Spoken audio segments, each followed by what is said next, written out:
la gloire revienne à son nom. Je suis très heureux de vous revoir, même si c'est dans une circonstance particulière, mais le Seigneur permettra que nous ayons encore d'autres moments.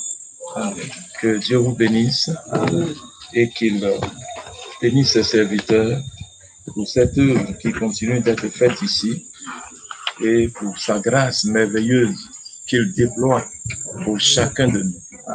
Amen. Amen. Nous sommes reconnaissants parce que nous voyons que cette œuvre aussi est une œuvre qui grandit chaque jour, là où nous sommes également, et nous voulons rendre gloire au Seigneur. Amen. Parce qu'il est fidèle et il ne peut pas nous abandonner. Ce que nous voulons comprendre, c'est que rien de ce qui nous a été donné n'est une œuvre personnelle. Amen. Amen. Nous n'avons rien et nous ne sommes rien. Vous voyez? Alors, ce que nous voulons comprendre, c'est que c'est le Seigneur qui fait tout. C'est lui qui fait tout. Amen. Il fait tout. Tout est son œuvre. Vous voyez? Et nous voulons le bénir. Amen. Ok. Nous voulons le bénir pour tout cela. Ce soir, je voulais que nous puissions méditer juste quelques paroles ensemble en parlant de la crainte du Seigneur. Amen. Amen. Parce que le plus souvent, nous disons que telle personne n'a pas la crainte de Dieu, ou bien nous disons beaucoup de choses. Nous voulons comprendre ce que c'est que la crainte du Seigneur. Parce qu'on en parle souvent, mais le plus souvent, on ne mesure pas la portée de ce que c'est que la crainte de Dieu. Vous voyez? Nous allons donc lire dans Jérémie, le chapitre 32.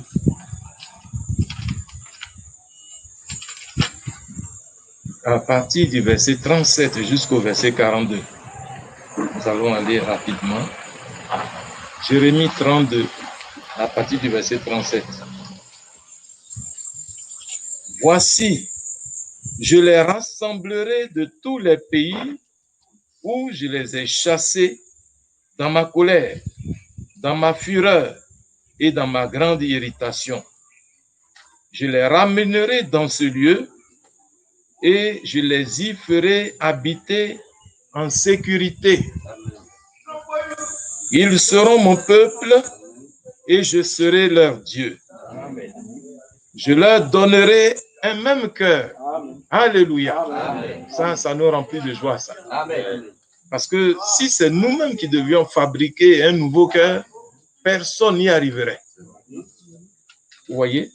Notre foi doit comprendre que tout nous vient par grâce. Amen. Vous voyez? Je leur donnerai un même cœur et une même voix, Amen, afin qu'ils me craignent. Amen. Alléluia. Amen.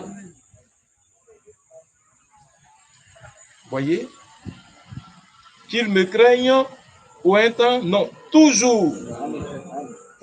Pourquoi ils doivent me craindre? Amen. Voyez bien le but de la crainte de Dieu. Pourquoi Dieu lui-même il dit qu'il va mettre sa crainte en nous? Il y a un but qu'il veut atteindre. Donc, vous allez comprendre que même ce but-là est une grâce. Et pour leur bonheur et celui de leurs enfants après eux. Amen. Alléluia. Amen.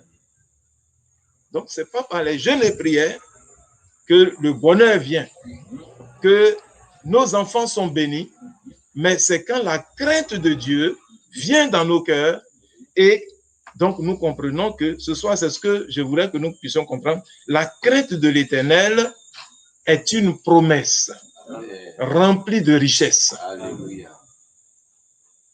La crainte de Dieu, c'est une promesse que Dieu a faite. Donc, cette promesse doit s'accomplir pour nous. Amen. Vous voyez?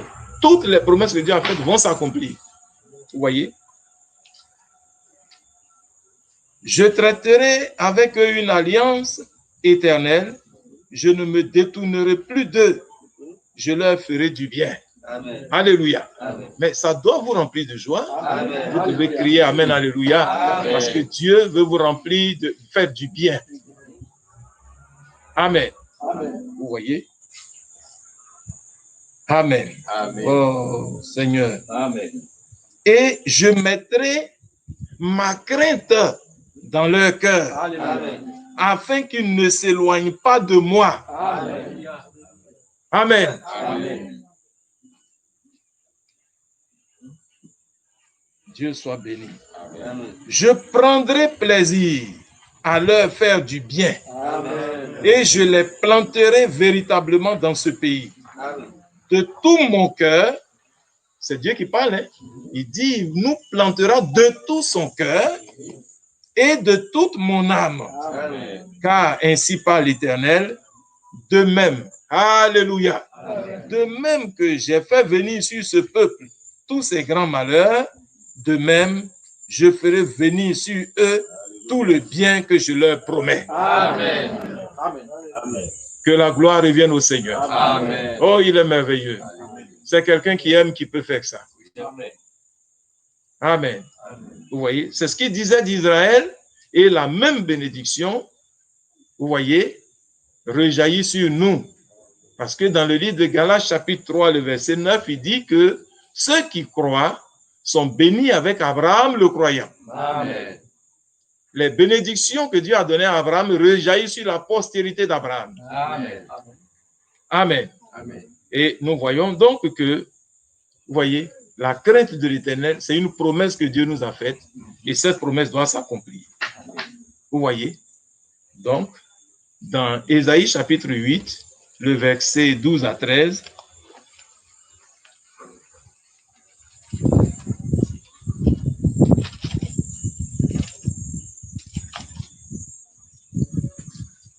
il est dit, cependant, quoique le pécheur fasse 100 fois le mal,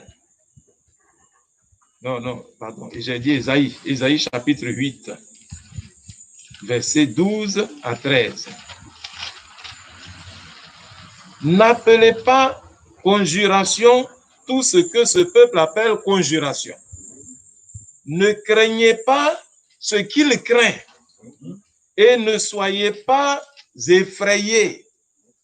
C'est l'Éternel des armées que vous devez sanctifier. Amen. C'est lui que vous devez craindre et redouter. Amen. Amen. Amen. La crainte de l'Éternel, une fois qu'elle vient dans ton cœur, elle enlève de ton cœur la crainte des hommes. Amen. Ce que les hommes redoutent, c'est-à-dire ce dont ils ont peur, quand la crainte de Dieu vient dans ton cœur, quand Dieu met sa crainte en toi, la crainte de ce que les hommes, les pécheurs craignent là, quitte ton cœur. Amen. Tu n'as plus peur des fétiches. Amen. Tu n'as plus peur des marabouts. Amen. Parce que maintenant, Dieu a mis sa crainte dans ton cœur. Amen. Tant qu'il n'y a pas la crainte de Dieu en toi, tu vas venir t'asseoir ici, mais quand tu vas te lever, tu as peur de tout. Tu crains tout. Et le plus souvent, toi-même, tu ne sais pas pourquoi tu as peur. Vous voyez? Lorsque cette promesse de Dieu s'accomplit pour le croyant, c'est comme ça qu'il devient. Amen. Dieu devient l'objet de sa crainte. Amen. Et l'objet de sa crainte n'est plus une circonstance de la vie, n'est plus un homme, n'est plus un démon, un esprit quelconque, parce que Dieu, là, quand il met sa crainte en toi, il enlève la crainte de toutes ces choses de toi. Amen. Et c'est terminé. Amen. Amen. Alors, nous devons vérifier pour voir s'il y a la crainte de Dieu, si Dieu nous a fait cette grâce. Vous voyez, c'est important pour nous. Vous voyez, que Dieu nous aide. Amen. Vous voyez, je vais lire rapidement, je vais donner quelques passages pour que vous puissiez lire. Peut-être que je vais lire un seul de ces passages, que vous puissiez lire pour que nous gagnions du temps, pour que nous ne prenions pas beaucoup de temps et que j'aille à l'essentiel. La crainte des impies. L'impie, regardez dans Genèse chapitre 3. Genèse chapitre 3. Je lis le verset 10.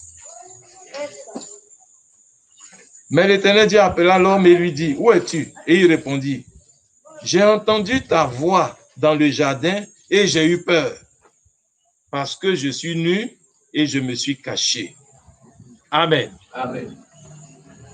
Quand est-ce que la peur, la crainte et toutes ces choses vont commencer à entrer dans le cœur des hommes? C'est depuis le péché originel. De sorte que quand tu vis dans le péché et que tu ne te répands pas, tu es tous les jours dans la crainte. Là, ta crainte là, ce n'est plus la crainte de Dieu, mais c'est la crainte de la mort, la crainte, la peur de la mort, la peur de ceci, on va me faire du mal, on va faire ceci. Frères et sœurs, je vais vous dire quelque chose. Si vous avez réellement cru, il n'y a pas quelqu'un de suffisamment fort sur cette terre pour vous faire du mal. Amen. Parce que la foi est au-dessus de tout. Amen. Quand vous croyez en l'Éternel, aucun démon, personne ne peut vous faire du mal. Amen. Il ne peut pas vous faire du mal.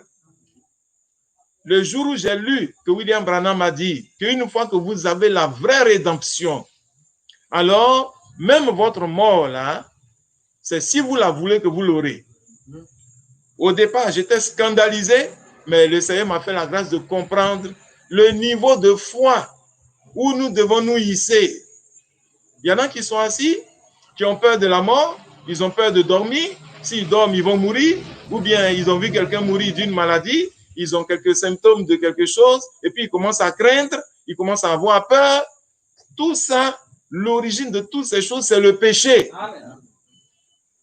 Quand le péché est là, la peur des impies entre dans ton cœur. Mais quand l'Esprit de Dieu vient en toi et que Dieu te convainc que lui, il a fait une œuvre de pardon, de miséricorde dans ta vie, alors le repos vient en toi. Amen. Le repos vient en toi. Notre repos ne vient pas parce que j'ai fait une œuvre qui mérite un repos, mais quelqu'un a fait une œuvre pour que j'ai le repos. Amen. Alléluia. Amen. Et maintenant, quand j'ai eu le repos, il dit lui-même, il va me conduire pour que je sois à son image. Amen. Et pour que je sois à son image, il va envoyer l'Esprit de Dieu sur la terre pour me rendre conforme à lui-même. Amen. C'est pour cela que tout nous vient de lui. Amen. C'est lui qui fait tout. Nous n'avons rien à faire. Amen. La religion doit cesser et la foi doit prendre la place pour laisser l'Esprit de Dieu agir dans le cœur. Amen. Vous voyez, c'est quand il n'y a pas la foi que la religion prend la place. Je dois me marier, il faut que je jeûne un mois. Je dois faire telle chose, il faut que je jeûne ceci. Mais le jeûne a sa place dans la Bible, mais on ne jeûne pas de manière intempestive et pour n'importe quoi. Vous voyez, quand on jeûne pour n'importe quoi, ça devient de la religion. On finit par penser même que c'est le jeûne là qui va faire et puis Dieu va agir. Non, Dieu regarde à la foi. Amen. Et la foi est en relation avec Christ Amen. et avec ce qu'il a fait pour nous. Si le Seigneur permet que je sois là le dimanche, je vais parler de cette assurance bénie que nous avons, à partir de laquelle il nous exauce. Parce qu'il y en a qui sont là et qui pensent que c'est parce qu'ils ont fait quelque chose pour que Dieu les exauce. Mais c'est faux. Vous n'avez rien fait du tout qui mérite que Dieu vous exauce. Mais il y a une source à l'exaucement à l'exaucement de Dieu. Et nous devons la connaître et y mettre notre foi. Vous voyez que le Seigneur nous aide. Et que cet évangile que Dieu a permis que nous puissions expérimenter et qui fait qu'aujourd'hui, quand il est prêché, cet évangile vrai, il va aux extrémités de la terre, il fait son effet. Amen.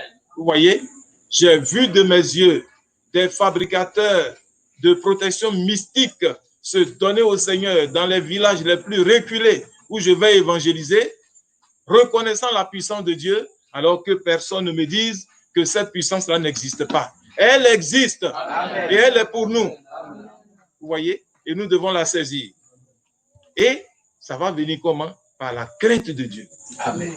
Et Dieu dit, moi-même, je vais mettre ma crainte en vous pour que vous-même, vous soyez bénis et que vos enfants soient bénis aussi après vous. Amen. Vous voyez?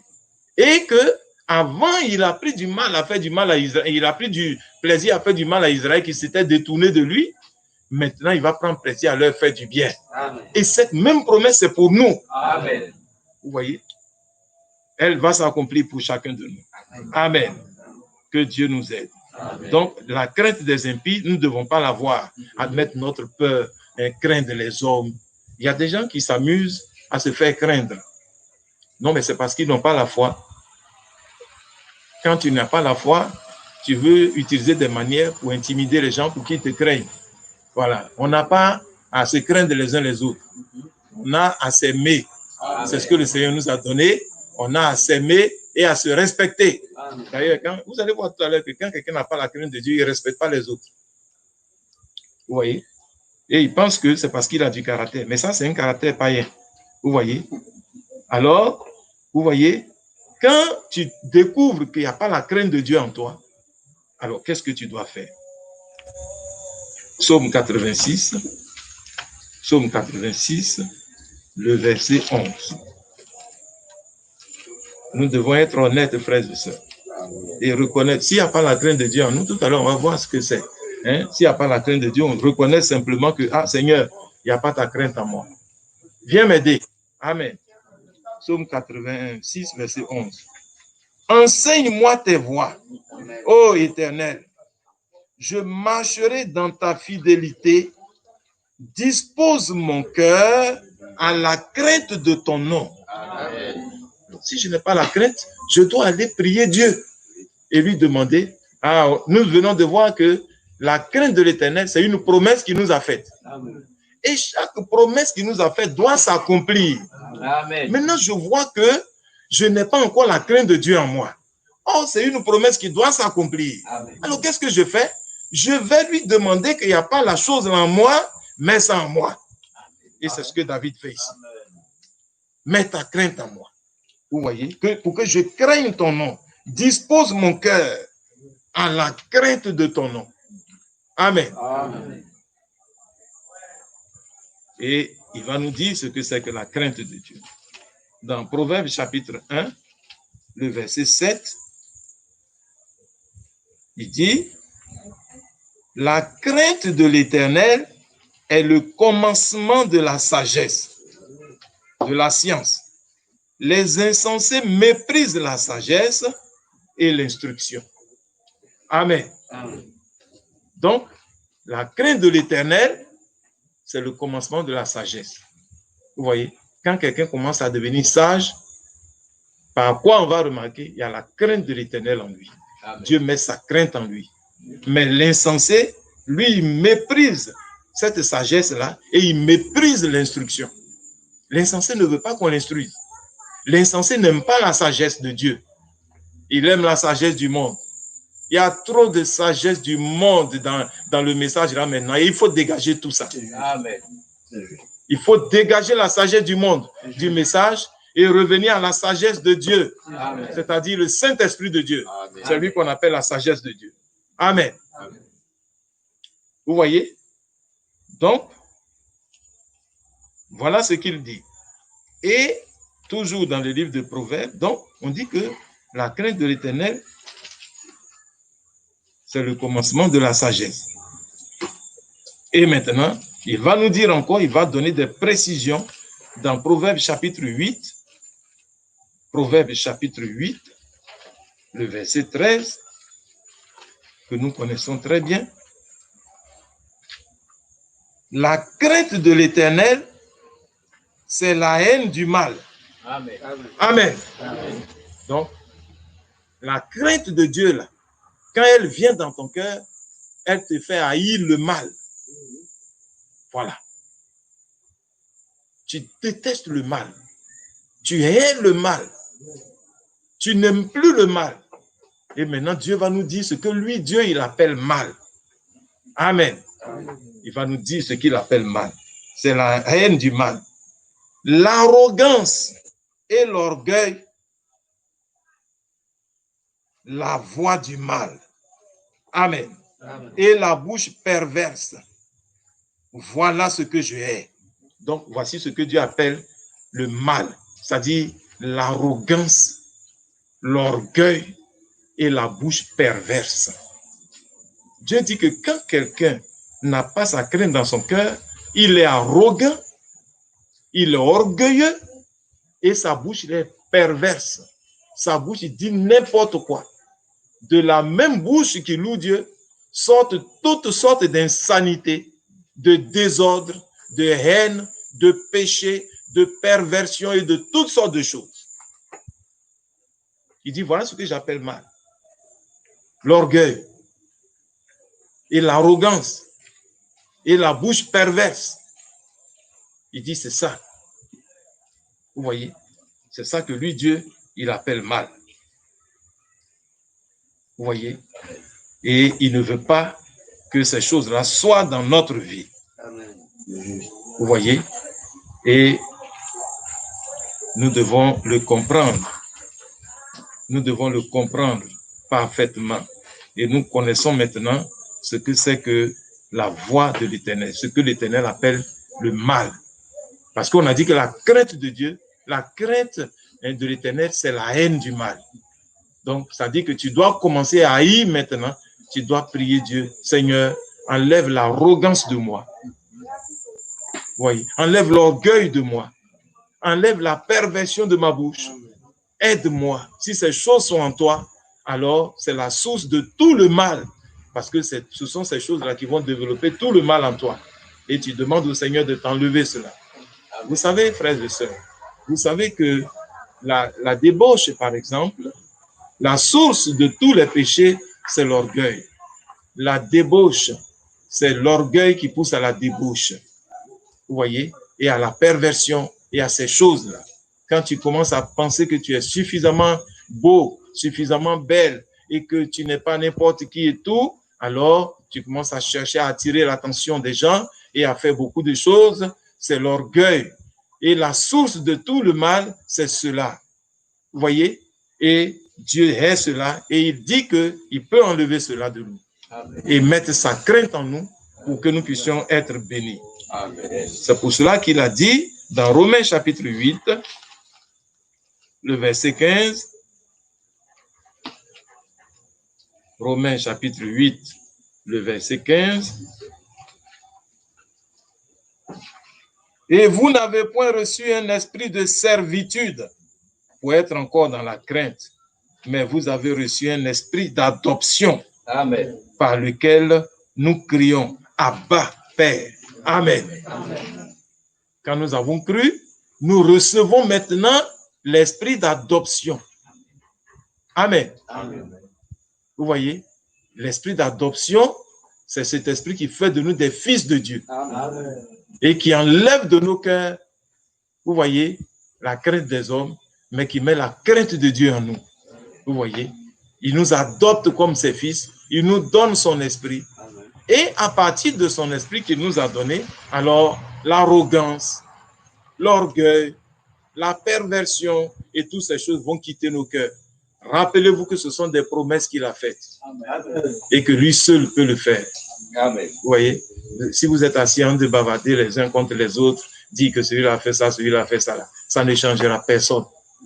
Donc au lieu de passer votre temps à faire ça, l'église, William Branham a dit que si vous faites ça, l'église va être remplie de haine et tous les démons vont s'arroger le droit de remplir l'église.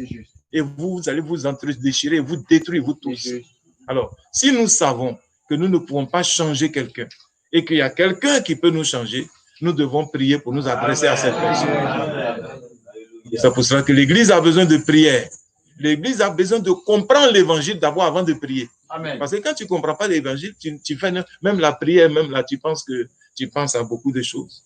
Vous voyez?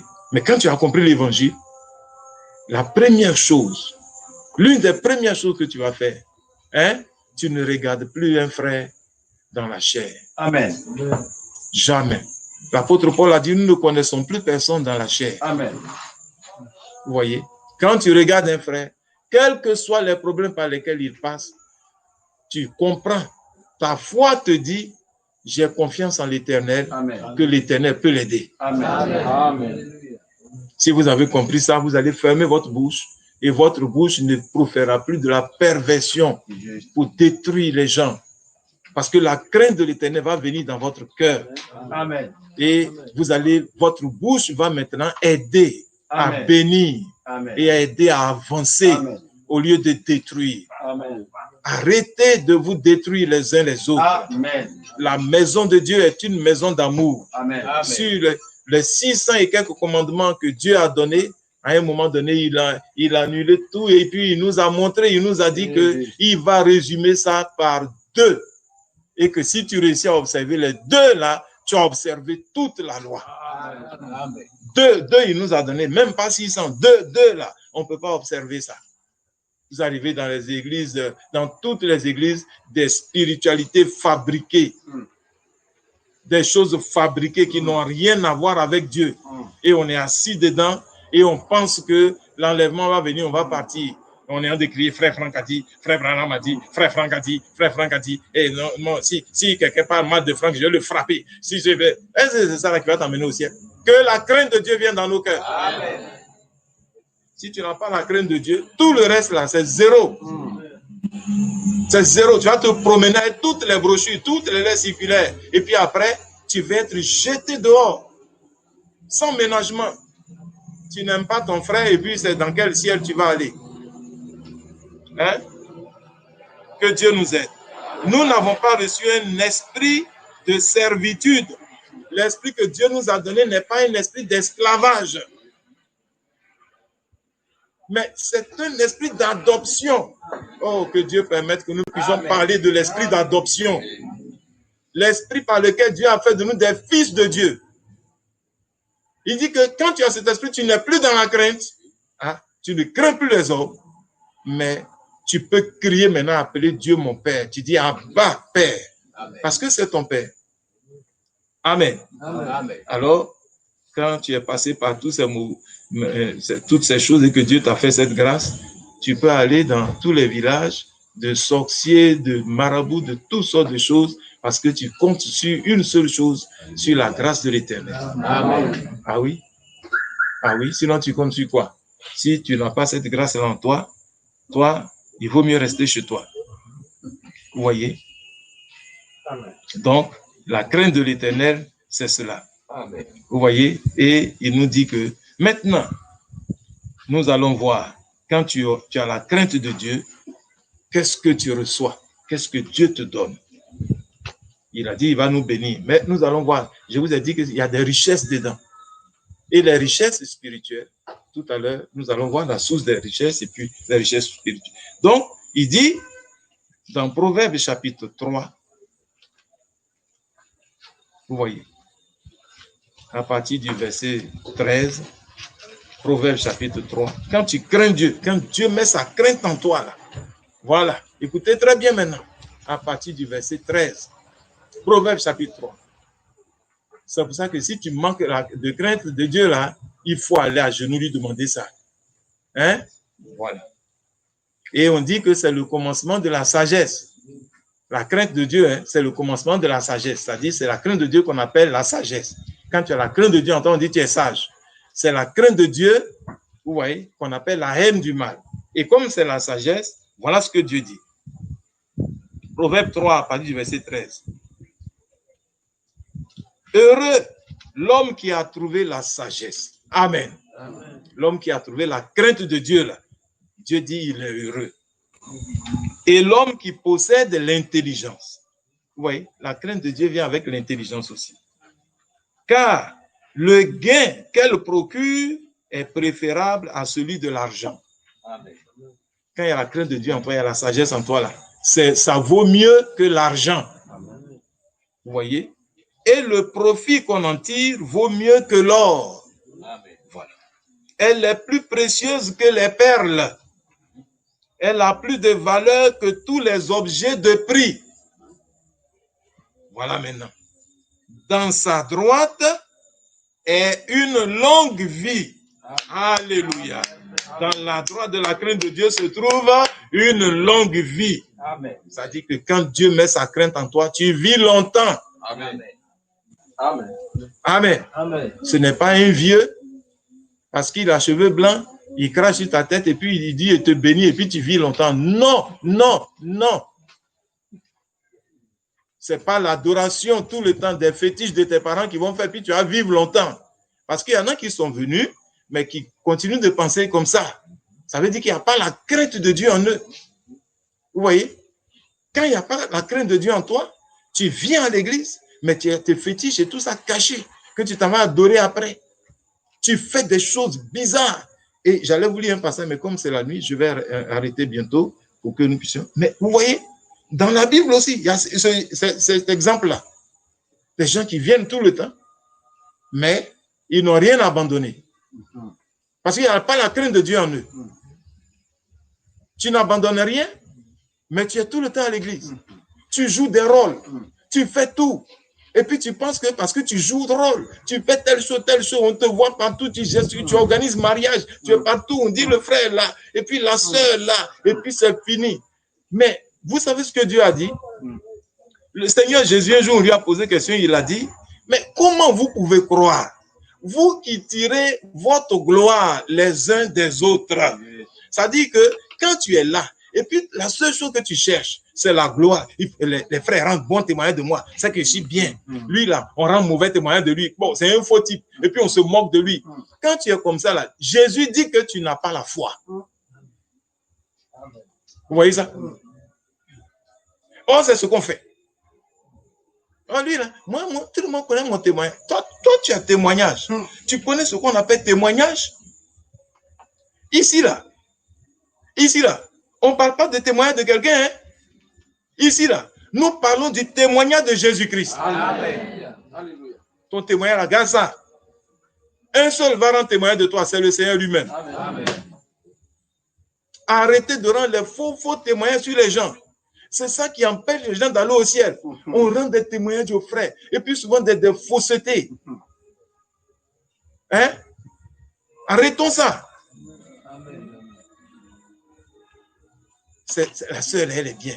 Frère, je te conseille, prends-la. Toi, tu la connais où? Tu la connais où? C'est son apparence que tu as regardé.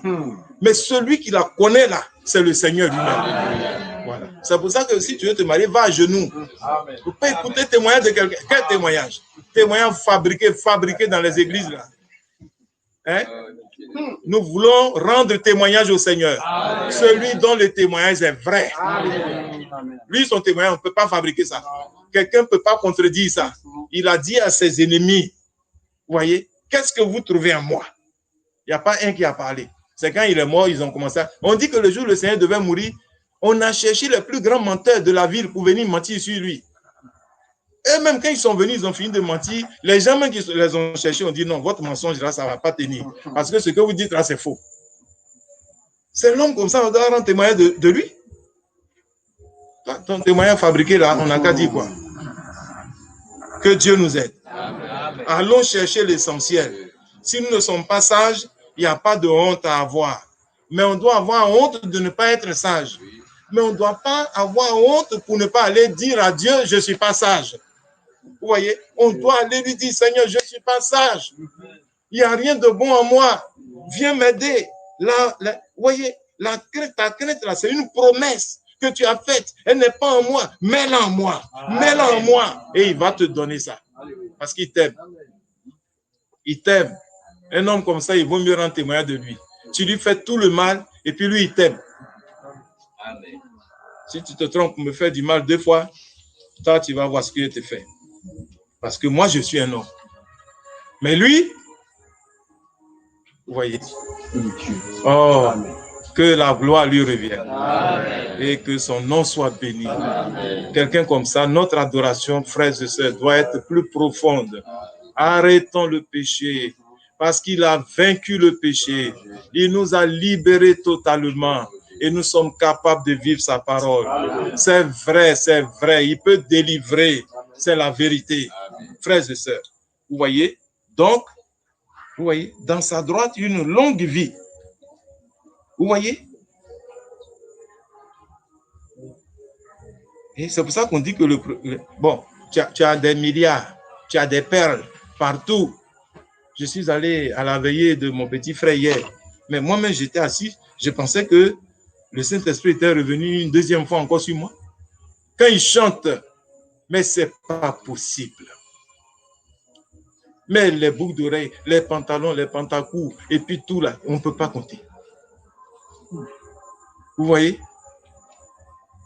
Mais le frère Branham, un jour, m'a instruit profondément quand je le lisais. Il a dit, quand je vois ces choses, j'étais révolté contre l'Amérique. Mais le Seigneur m'a dit, ne te révolte pas. Je te montre ces choses pour que tu pries pour eux et qu'ils puissent me connaître.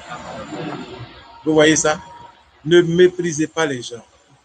Si vous voyez les péchés qui abondent dans la rue, vous, que le Seigneur vous fasse grâce pour changer et prier pour les autres.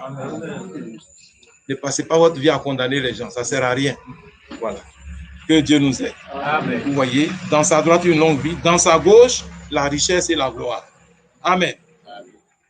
Ses voies sont des voies agréables et tous ses sentiers sont paisibles. Amen. Elle est un arbre de vie pour ceux qui la saisissent. Et ceux qui la possèdent sont heureux. Amen.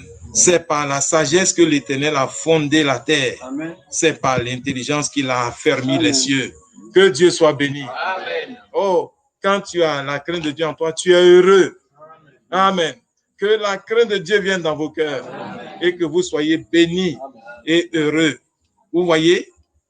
Dernière chose, rapidement pour finir, c'est de dire, regardez, je vais dire maintenant, pourquoi est-ce que Dieu donne sa crainte? Quand il a vu que c'est pour nous rendre heureux et tout ça, mais il y a un but qui est plus important encore qu'il veut nous faire atteindre avec sa crainte. Vous voyez, dans Actes chapitre 10, le verset 35, il est dit,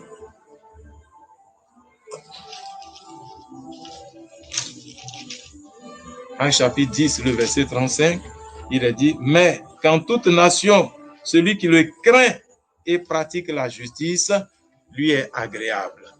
Alléluia. Donc, Dieu met sa crainte en nous pour que nous lui soyons agréables. Amen. Vous voyez, il dit que quand il met sa crainte en toi, alors, qu'est-ce que tu fais maintenant? La crainte de Dieu te pousse à pratiquer la justice. Il y a la justice que nous avons reçue de Christ, et puis il y a celle que, après avoir reçu la justice de Christ, qui nous rend, rappelez-vous ce qu'il a dit, je vais vous rendre sans tache et irréprochable devant moi. Amen. Amen. Sinon, comment vous allez devenir sans tache et irréprochable devant lui? Allez-vous arrêter de faire un petit mal? Vous ferez toujours un petit mal. Mais le sang de l'alliance, nous en parlerons bientôt, est toujours là. Dieu, voyant le sang, nous voit irréprochables devant lui. Alors, quand ta foi a compris ça, tu te tais. Ça veut dire, ma justice ne vient pas de moi, elle vient de l'Éternel. Et maintenant que je l'ai reçue, cette justice me donne la capacité de pratiquer maintenant la justice. Vous voyez? Et la crainte de l'Éternel, c'est ce que... Et ça va me rendre agréable à Dieu. Donc, qui va m'aider à être agréable à Dieu? C'est Dieu lui-même encore. Amen.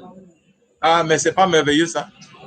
Dieu lui-même m'aidera à lui être agréable. Tous les élus seront agréables à l'Éternel. Aucun ne manquera. Tous les élus. Que Dieu soit béni. Amen. Vous voyez, c'est pour lui être agréable. Et puis, dans Hébreux chapitre 12, le verset 28, Hébreux chapitre 12, le verset 28, il est dit,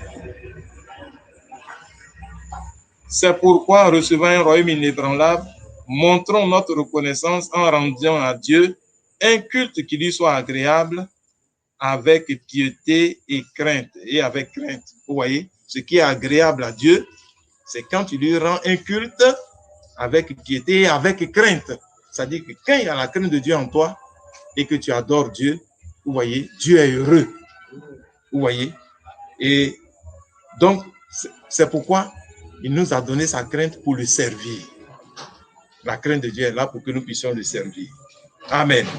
Et que Dieu nous puisse nous c'est ce qu'on va appeler, pour finir maintenant, vous voyez, dans Éphésiens chapitre 3, verset 8, Éphésiens chapitre 3, verset 8, c'est ce que Paul va appeler à moi, qui suis le moindre de tous les saints, cette grâce a été accordée d'annoncer aux païens les richesses incompréhensibles de Christ. Amen. Rappelez-vous qu'il a dit que quand tu as sa crainte, dans sa droite, il y a une longue vie et dans sa gauche, la richesse et la gloire. Et ici, il nous dit que la richesse de Christ là sont des richesses incompréhensibles. C'est-à-dire que quand tu es le commun des mortels, tu ne peux pas comprendre ce que Dieu appelle richesse. Toi, tu vas penser que la richesse de Dieu là, c'est l'argent, c'est l'or. C'est pour ça qu'il y a des gens qui disent, oh, qui a dit que l'argent ne rend pas heureux? Dans l'église là, il faut avoir l'argent. Et les églises sont en train de devenir des zones d'influence par l'argent. De la bourgeoisie se crée dans les églises, maintenant pour s'intimider les uns les autres. Et aujourd'hui, des cercles fermés de mariage entre bourgeois, de mariage entre puissants par l'argent, et on n'adore plus Dieu, on adore les richesses terrestres. Mais il dit que ce sont des richesses incompréhensibles. Ça dit, il faut être né de nouveau pour comprendre ce que Dieu appelle richesse. Et ce qu'il appelle richesse, justement, c'est sa crainte qui va te donner longue vie. Regardez les richesses que tu reçois. Longue vie. Et Dieu va te donner la gloire plus tard. Dieu va te bénir sur la terre. C'est ça Dieu appelle richesse. Et quand tu n'es pas assez spirituel pour comprendre ça, vous voyez, maintenant, tu vois, maintenant tu commences à prendre, tu fais une adoration charnelle et tu penses que c'est l'argent qui va te donner tout. Tu cherches l'argent jusqu'à, on dit, réunion de prière, tu ne viens pas. C'est l'argent qu'il cherche. De toute façon, quand il cherche l'argent, il y a quelqu'un qui m'a demandé un jour, mais moi, je suis en train de chercher l'argent. Si je cherche l'argent, tu vas dans les villages avec ta petite voiture là, qui se gâte tout le temps là. Si j'achète 4x4 pour te donner là, tu ne vas pas prendre. Et c'est lui qui me demande des choses comme ça. Quand tu n'as pas la crainte de Dieu dans ton cœur, c'est comme ça que tu parles aux gens.